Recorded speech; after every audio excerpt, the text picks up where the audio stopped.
Hello everyone, welcome you all at Master Learners YouTube channel. My dear student, आज मेरे साथ सौरभ कुमार हैं। गया बिहार से बिलोंग करते हैं, एक किसान परिवार से हैं, जिन्होंने एसएससी जेई में सिविल इंजीनियरिंग के थ्रू सीडब्ल्यूसी डिपार्टमेंट सिक्योर किया है। सबसे पहले मैं सौरभ कुमार आपको ढेर सारी बधाइयां देता हूं। आपको, आपके सब परिवार को मास्टर लर्नर की तरफ से बहुत सारी बधाइयां। Thank you sir. Thank you so much.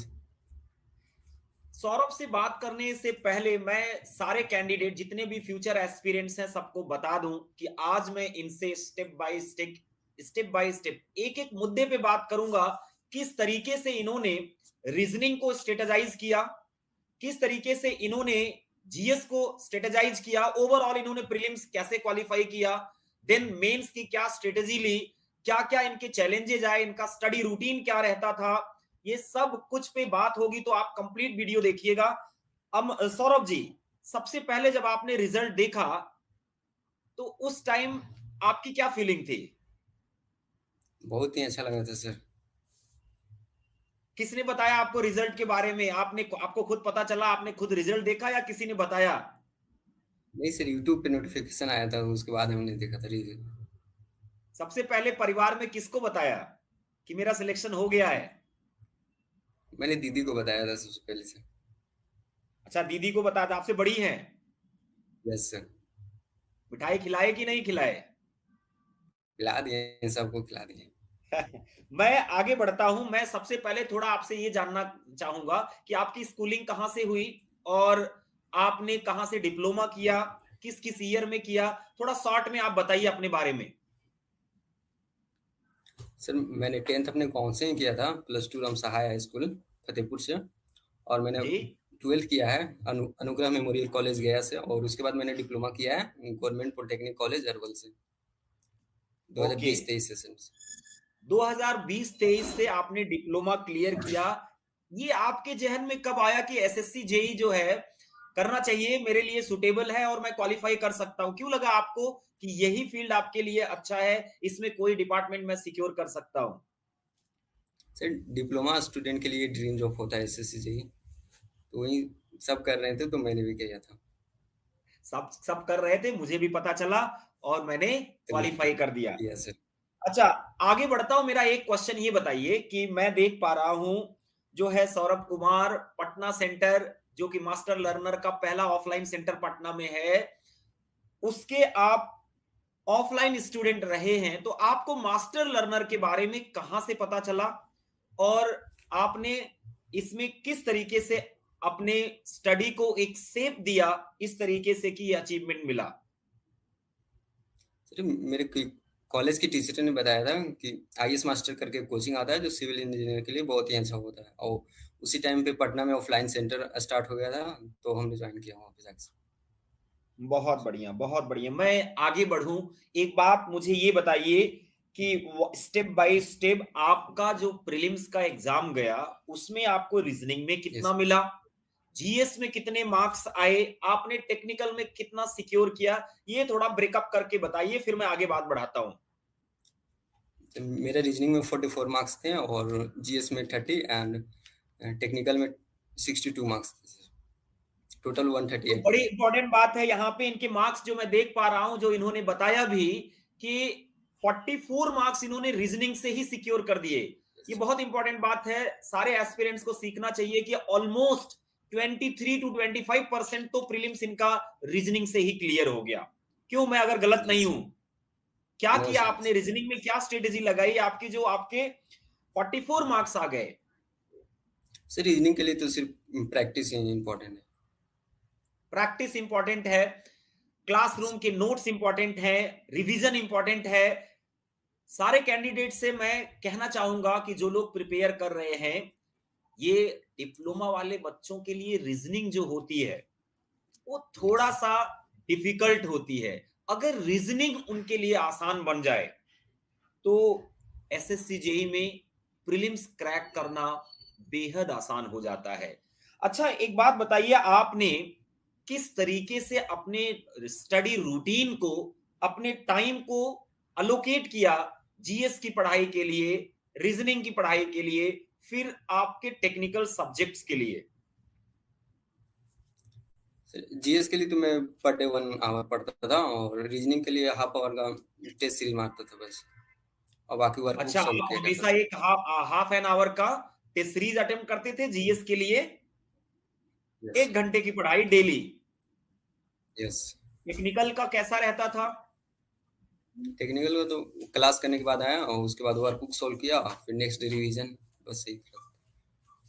Actual में क्या होता है, मैं इसलिए आपसे ये क्वेश्चन पूछ रहा हूं कि मैक्सिमम बच्चों का ये होता है, जब हम लोग क्लास लेते हैं, बच्चे को खूब समझ में भी आता है, वाह वाह भी करता है वो कि बहुत बढ़िया पढ़ाया यस। सर ने, लेकिन फिर घर गए, इधर एक सब्जेक्ट फिनिश हुआ, दूसरे दिन अगला सब्जेक्ट स्टार्ट हो गया, अगले सब्जेक्ट को मैनेज करना, फिर पिछले को रिवाइज भी करना, ये इंपॉर्टेंट होता है। तो आपने कैसे किया? एक सब्जेक्ट खत्म हो रहा है और दूसरा स्टार्ट हो रहा है, पूरा टच में कैसे बनाए रखा सारे सब्जेक्ट को लास्ट तक?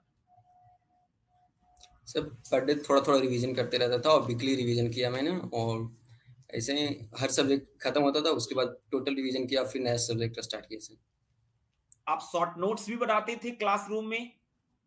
Yes sir. अपने नोट्स एंड शॉर्ट नोट्स का क्या इंपॉर्टेंस रहता है एग्जाम के लिए? शॉर्ट नोट्स तो बहुत ही ज़्यादा इम्पोर्टेंट है लास्ट टाइम पे आप क्विक रिवीजन कर रहे हैं तो।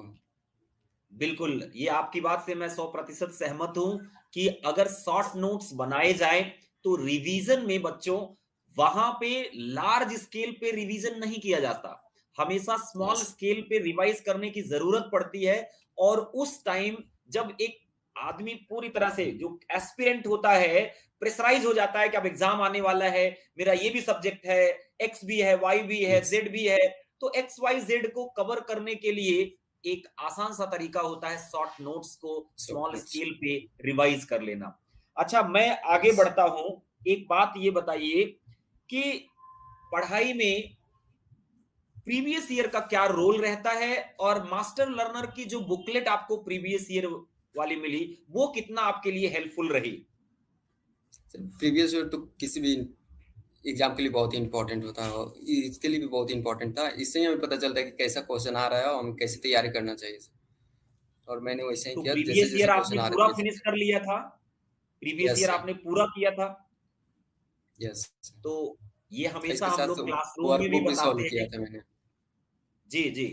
प्रीवियस ईयर हमेशा बहुत इंपॉर्टेंस रखता है समझने के लिए कि एग्जाम का नेचर क्या है, क्वेश्चन का लेवल क्या होता है।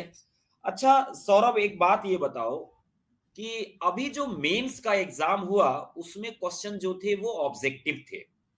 कुछ यस। क्वेश्चन का नेचर आप बच्चों को बताओगे कि भाई किस टाइप के क्वेश्चन थे? अगर मैं कहूं कि पहले कन्वेंशनल एग्जाम और अब, जो पहले जो एग्जाम का नेचर होता था वो थोड़ा डिफरेंट था, अब क्या हो गया है, ऑब्जेक्टिव बना दिया गया है मेंस को भी, तो आपका क्या एक्सपीरियंस रहा? किस तरीके से वो प्रीलिम से डिफर करता है? कन्वेंशनल हट गया तो उसके लिए बहुत ही अच्छा है, क्योंकि आप दोनों के एक साथ ही कर सकते हैं, प्री और मेंस का एक साथ तैयारी कर सकते हैं, और दोनों के लेवल में ज़्यादा डिफरेंस नहीं रहता है, थोड़ा-सा ही रहता है बस। जी, जी, जी। अच्छा ये बताइए, टेक्निकल में आपका सबसे बढ़िया सब्जेक्ट, फेवरेट सब्जेक्ट कौन सा है? मेरा तो सॉइल मैकेनिक्स और सर्वेस है। टॉप 5 सब्जेक्ट बताइए जिसको आपने बोला था कि भाई ये तो मेरे को अच्छे से आते हैं और ये मैं करके जाऊंगा और अच्छे से। सॉइल हो गया, सर्वे हो गया, बीएमसीटी हो गया, आरसीसी हो गया, और एक एफएम हो गया सर, एक अच्छा ये इरिगेशन हो बताइए, गया। पटना के क्लासरूम के बारे में आप कुछ रिव्यू देना चाहेंगे कि क्या आपका एक्सपीरियंस रहा क्लासरूम का, किस तरीके से वहां पे GS, non technical, reasoning, everything technical, सब कुछ कैसा रहा? आपने कैसी पढ़ाई की, एनवायरनमेंट कैसा रहा? इन्वायरमेंट अच्छा है, और बहुत ही अच्छा मैंने पढ़ाई किया था। और ऑफलाइन में जाने से ये होता है कि आपको एक मेंटोरशिप मिलता है, जिसे हम मास्टर लर्नर पे हमको मिला था देखने को। बहुत बढ़िया। ये हमेशा कहा जाता है कि देखिए, ऑफलाइन और ऑनलाइन, ऑफलाइन का यस। कोई तोड़ नहीं है। जो भी यस। आपके जो भी आपके डाउट्स आते हैं, फैकल्टी क्लास से निकली, अगर आप पढ़ने वाले बच्चे हैं तो हम लोग तब तक वेट करते हैं जब तक बच्चे का डाउट ना क्लियर हो जाए, अगला जितने भी बच्चे हैं उनके डाउट ना क्लियर कर दें। तो ऑफलाइन जो है हमेशा बेहतर होती है ऑनलाइन। ऑनलाइन एक तरह से सब्स्टिट्यूट है कि जब आप यस। रिमोट लोकेशन पे कहीं रह रहे हैं, आप आ नहीं सकते हैं, तो की बात अलग है। भाई देखो, कभी-कभी ज़रूरत भी ऐसी होती है कि हमें कॉम्प्रोमाइज़ करना पड़ता है, तो वो एक अलग बात है, बट ऑफ़लाइन बेस्ट होता है। और ये अच्छी बात है कि आपने ऑफ़लाइन में जाके अच्छे से प्रिपरेशन किया, प्रिपरेशन को सेव दिया। हमको एक बात ये बताइए, आपका स्टडी रूटीन क्या रहता था? क्या आपने ये पढ़ाई अपने घर से, ये तैयारी जो है एसएससी जेईई की, घर में रह के की, या घर से आप अपने सिटी में आए, वहाँ पे मतलब एक किया, फिर कोचिंग में गए, फिर अपने फ्लैट पे आए जहाँ पे आपने फ्लैट लिया? क्या रूटीन रहा? किस तरीके से आपने पढ़ाई को किया? सर मैं पटना रूम पे रह के पढ़ाई किया था। वहीं से कोचिंग जाता था, फिर रूम पे आता था और शेड्यूल वैसे ही बना के मैंने पढ़ाई किया है। गुड। अच्छा, घर में कौन-कौन है? जैसे मम्मी-पापा हैं, अंकल-आंटी है, भैया हैं, भाभी है और दीदी रहती हैं। आपके इस जर्नी में कौन बैकबोन की तरह काम किया? किसने आपको बहुत सपोर्ट किया जब भी आप थोड़ा लो फ़ील किए, या कभी किसी की ज़रूरत पड़ी तो वो हमेशा बैकबोन की तरह आपका सपोर्ट किया? फिर मम्मी-पापा और भैया ने बहुत सपोर्ट किया है और साथ ही टीचर्स ने भी बहुत सपोर्ट किया है। स्पेशली अंसारी सर ने बहुत ज़्यादा ही हमको गाइडेंस दिया है कि ऐसे करना चाहिए और डिमोटिवेट हो गया अगर टेस्ट सीरीज में मार्क्स कम आ रहे हैं तो फिर उन्होंने बहुत अच्छा से समझाया और गाइड किया है। एक मेंटर की तरह उन्होंने पूरा मेरी जर्नी में साथ दिया है सर। कोई मैसेज देना चाहोगे? फैमिली मेंबर कोई हो, आपके फैमिली में किसी को कोई मैसेज देना चाहोगे?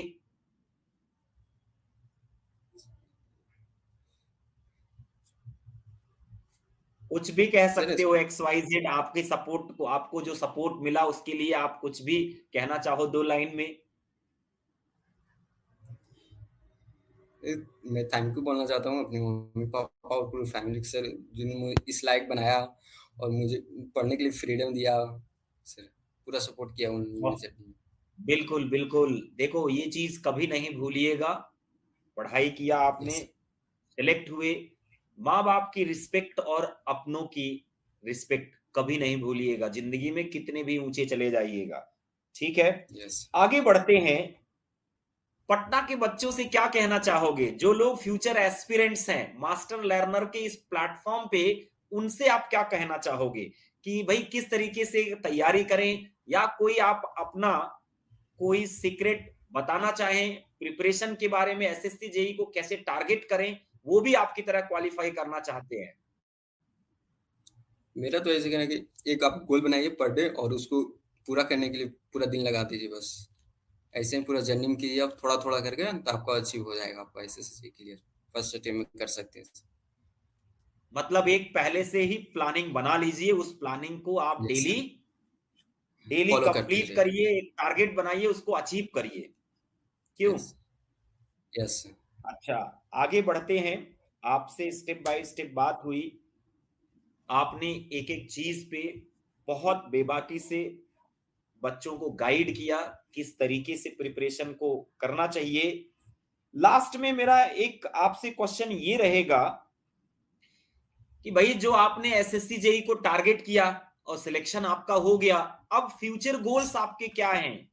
कुछ और करना चाहोगे साथ के साथ, या अब सीडब्ल्यूसी में कंटिन्यू करोगे? नहीं सर 2025 का अटेम्प्ट दूँगा सीपीडब्ल्यूडी के लिए सर। सीपीडब्ल्यूडी के लिए बहुत इंपॉर्टेंट है ये। बहुत बच्चे, मैं यही सुनना चाह रहा था, बहुत बच्चे, अब आपको क्या हुआ, एक कॉन्फिडेंस मिल गया। अब यस। आपको एक डिपार्टमेंट मिल गया जो आपको सपोर्ट देगा, और आगे की राह अब आप आसान बना सकते हो। ठीक है? तो बहुत अच्छा लगा सौरभ कुमार आपसे बात करके।